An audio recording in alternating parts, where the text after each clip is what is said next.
Enjoy your new home. My mother-in-law's voice dripped with satisfaction through my hospital room phone. I changed all the locks while you were getting your precious surgery. Amanda deserves this house more than you ever did. I lay in my hospital bed, still groggy from the anesthesia.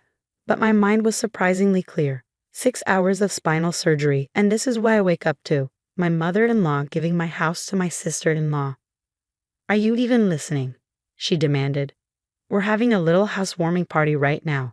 Everyone agrees Amanda should have it. After all, she's actually family. In the background, I could hear laughter, glasses clinking, and my sister-in-law Amanda's distinctive voice saying something about redecorating the master bedroom.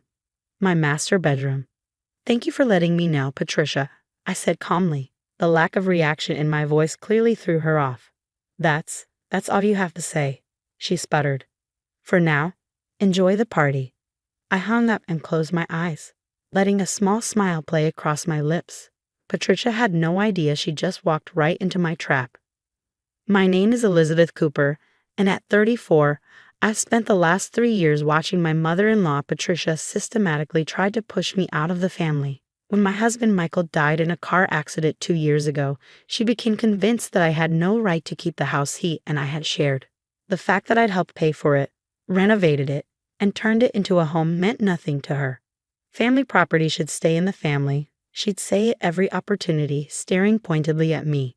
By family, she meant her precious daughter Amanda, my sister-in-law, who'd never worked a day in her life but somehow deserved everything more than I did. The worse my back problems got, a deteriorating disc condition that finally required surgery, the more Patricia circled like a vulture. She'd bring Amanda to family dinners, have her help with my housework when the pain was too bad, all while making it clear that Amanda could handle the house better. But Patricia made one crucial mistake. She thought my quiet acceptance of her behavior meant I was weak. She had no idea that every snide comment, every manipulative move, every attempt to push me out had been carefully documented, photographed, and filed away. I reached for my phone again, this time calling my lawyer David. They did exactly what we expected, I said when he answered. Patricia changed the locks and moved Amanda in while I was in surgery. They're having a party right now. Perfect, David replied, and I could hear him shuffling papers. The security cameras caught everything. Every moment, I confirmed, including Patricia using the spare key she claimed she'd lost last month. 6 months ago, when my back pain had become nearly unbearable, I'd started preparing.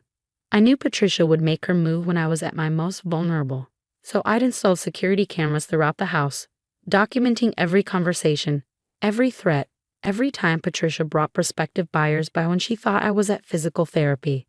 What about the property transfer documents? David asked.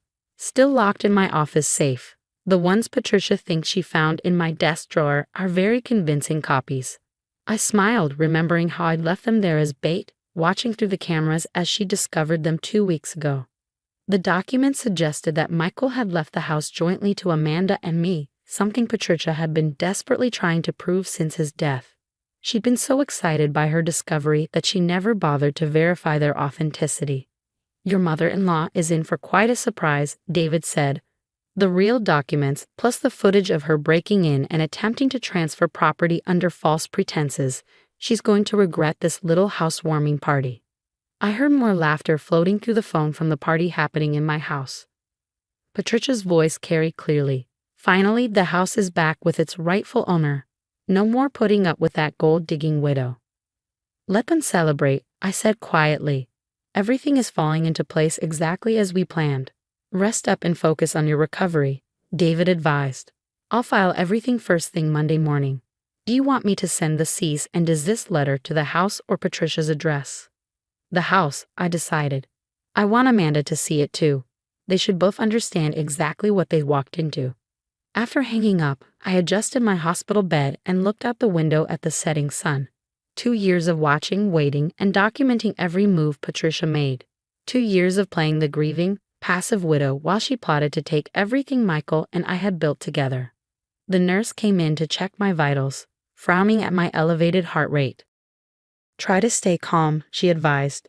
You need to rest after major surgery. If only she knew that my racing pulse had nothing to do with pain and everything to do with anticipation.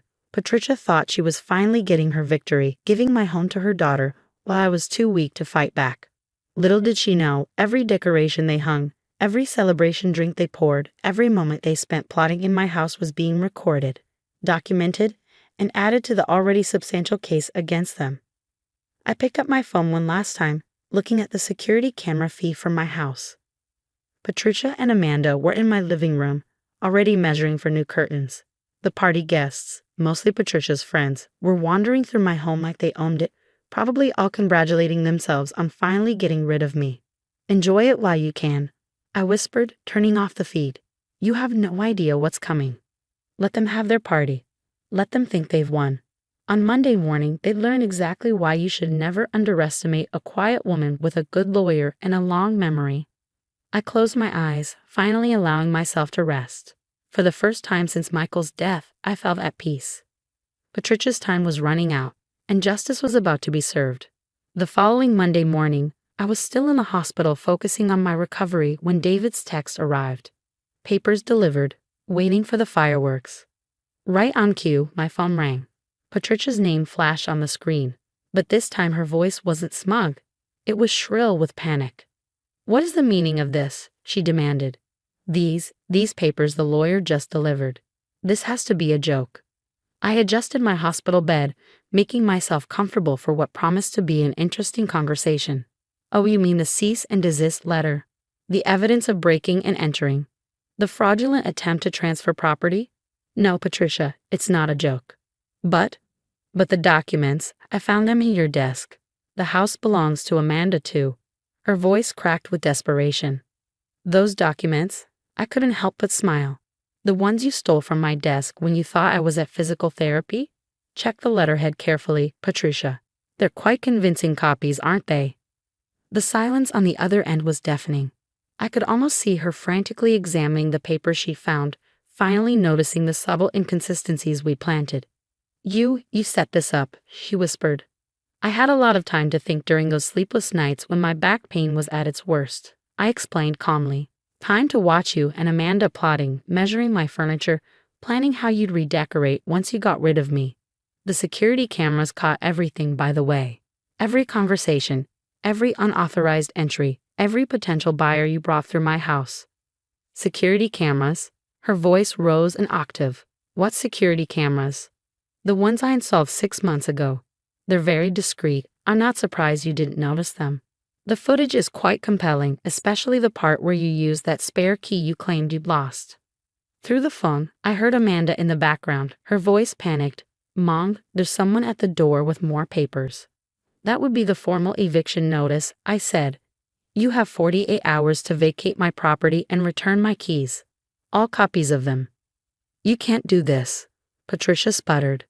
"We've already moved Amanda's things in. We had a party." "Yes, I know about the party. I have that on camera too, including your lovely speech about the gold-digging widow finally being gone. The judge will find that particularly interesting." The sound of papers rustling came through the phone, followed by Amanda's increasingly hysterical voice. "Mom, these papers. They're talking about criminal charges. Breaking and entering, attempted property theft, harassment.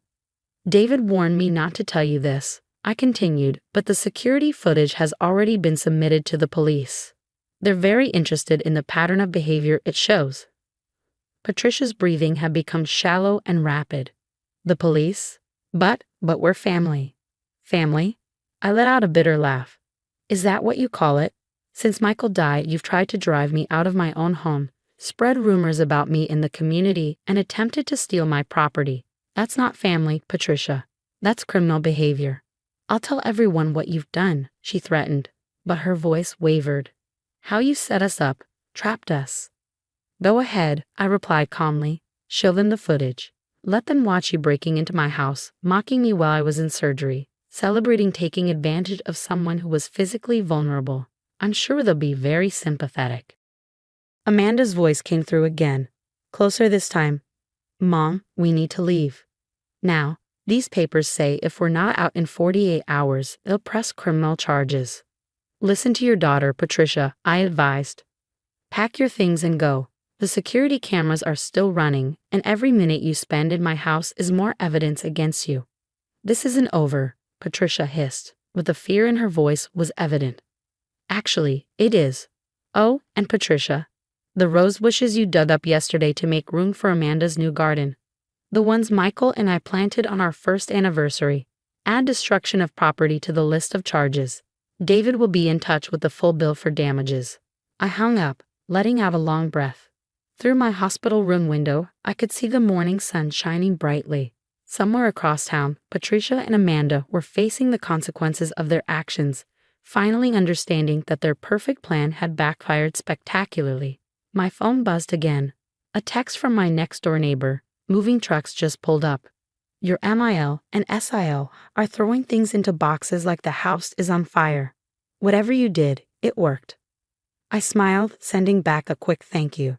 Mary had been my eyes and ears throughout this ordeal, one of the few people who'd seen through Patricia's manipulations from the start. The physical therapist arrived for my morning session, finding me in better spirits than she'd seen in months. You're glowing today, she observed. Good news? Just justice being served, I replied, ready to begin my exercises. For the first time since my surgery, the future looked bright and properly aligned, just like my healing spine. 2 weeks after my surgery, I finally returned home. The house was eerily quiet. No more sounds of Amanda's constant chatter or Patricia's critical comments about my decorating choices. The moving trucks had taken everything they brought in during their brief occupation, leaving only a few scuff marks on my hardwood floors as evidence of their attempted takeover. My neighbor Mary helped me settle back in, making sure I was comfortable as I continued my recovery. You should have seen them leave, she said, bringing me a cup of tea. Patricia was crying about how ungrateful you were. But she couldn't get out fast enough once those police cars showed up to supervise the eviction. I sat in my favorite armchair, the one Amanda had planned to throw out because it didn't match her vision, and smiled. Did they take everything they brought? Every last piece, Mary confirmed. Though Patricia made quite a scene about the garden.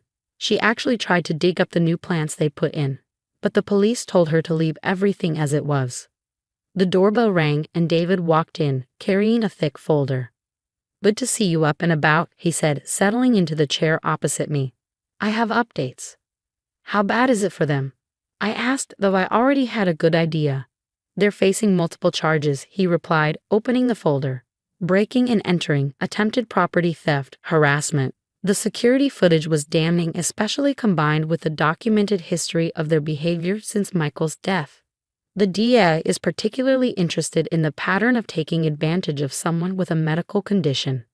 I nodded, thinking about all the times Patricia had used my back pain against me, positioning Amanda as the healthy alternative who could properly manage the house. There's more, David continued. Several of Patricia's friends who attended that housewarming party have come forward. Apparently, she'd been bragging about her plan to take advantage of your surgery to seize the house. They're willing to testify. And Amanda, facing lesser charges, but she's not getting off easy. Her text messages to Patricia, which we recovered, show she was a willing participant in the scheme. She's already offered to pay for the damage to your garden as part of a plea deal. I looked out at the backyard where Michael's and my rose bushes had been carelessly uprooted. It was never about the garden, I said quietly. It was about respect, about honoring Michael's memory and the life we built here. David nodded understandingly. Speaking of Michael, he said, pulling out another document, the trust he set up, the one Patricia never knew about, it's now fully accessible. You can start the renovation work you two planned whenever you're ready. Tears welled up in my eyes. Michael and I had dreamed of adding a sunroom, creating a space where we could watch the sunset together. After his death, I'd put those plans aside, too focused on defending our home from his family's schemes. Patricia and Amanda are prohibited from contacting you, David continued. The restraining order is in effect. They can't come within 500 feet of the property. Later that evening, after David left, I sat in the backyard watching the sunset. The space where our rose bushes had been looked empty, but I already had plans for new plants, not to replace the memories, but to create new ones. My phone buzzed with a text from Amanda. I'm sorry. I know it doesn't fix anything, but I'm sorry. I didn't respond. Some bridges, once burned, shouldn't be rebuilt.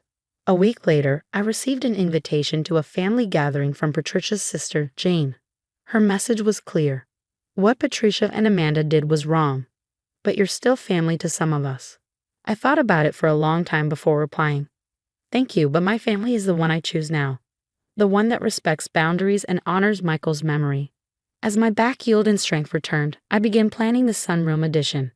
The contractor started work in the spring, and by summer, I had the perfect space to watch the sunset, surrounded by new rose bushes and the memories of the life Michael and I had shared.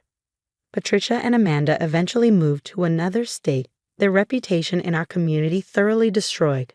Sometimes I heard snippets about them through mutual acquaintances. Patricia's bitter complaints about her ungrateful daughter-in-law. Amanda's struggles to find work with a record. But their stories weren't mine anymore. I had reclaimed not just my house, but my peace. The security cameras stayed up, not out of fear, but as a reminder that sometimes the quietest person in the room is the one you should watch out for. On what would have been Michael's and my anniversary, I sat in our new sunroom, surrounded by blooming roses and the warm glow of sunset. You would have loved this view, I whispered to his memory, and you would have been proud of me for fighting back. The house was quiet again, but this time it was a peaceful quiet, the kind that comes with knowing you've stood your ground and won, not just the battle for your home, but for your dignity and self-respect.